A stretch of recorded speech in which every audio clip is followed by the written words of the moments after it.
Hi guys, welcome to TFA Files TV. We are back again with latest gossip nenyaya dziri kupisa dziri kutenderera pasocial media.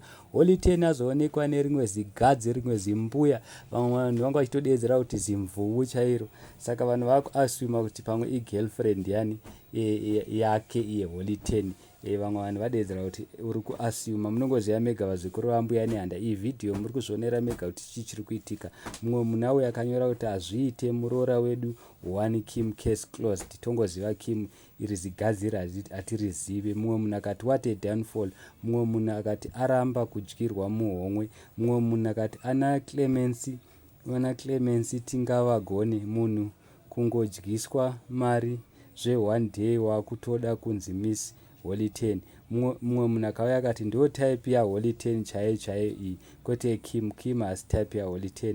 Mumwe munhu akati kuchemera attention Takura didn't reply, Miss Mahere did not reply, now a new stunt. Mumwe munhu adedzera kuti chitsotsi chapana kudanana ndi Holiday mastairi ake tomuziva. Mumwe munhu akati iyo mbuya iyo kuchembera kudai.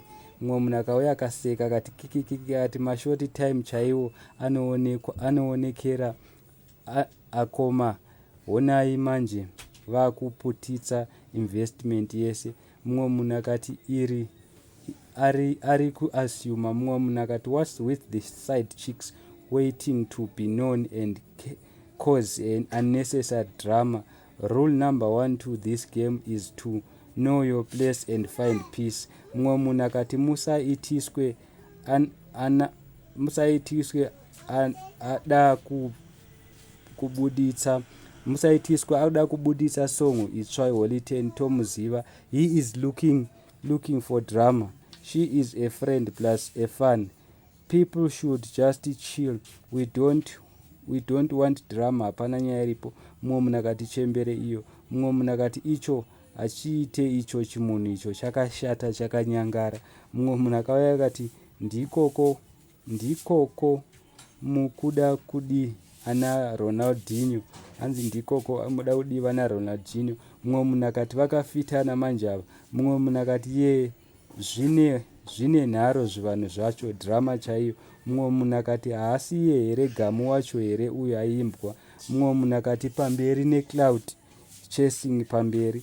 Mumwe munhu akati vakafitana zvekuti ana Damalicious. Ndozvataurwa mumwe munhu akati aramba kudyirwa musaga. Mumwe munhu akati problem kungoitwa one night stand nekutorwa picture makutoda kuklema vanhu. Mumwe munhu akati mysterious chaiyo. Mumwe munhu akati that's not it. Mumwe munhu akati zvairi mvuu chaiyo mukadzi wacho musikana wacho chembere iyi.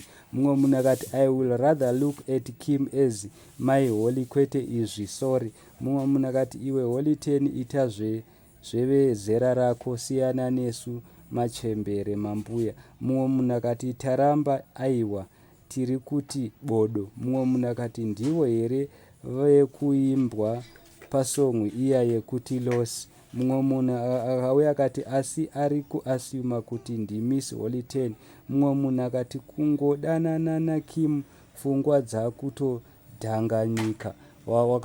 Dzatopesana pfungwa dzaka. So ndo nyaya ngatauya nayo guys. I don't know kuti munoti kudii. Please comment down below mutiudze penyu mutiudze enyu ma2 senses panyaya iyi kuti Holiday imwe new stance yake here, sezvo iye achidedzera kuti kana asina kuita zvinhu hapana vanhu vanowana macontent. Ari kuda kutrader each and every time. Saka tiudze kuti arida kubura new song here kana kuti atone imwe girlfriend kana kuti Kim akatomuramba kudhara, because tisakanganwa kuti last time zvakambonzi Kim ane nhumbu kukauya imwe nyaya yekunzi anzi ari Holiday arida kubisira Kim mari.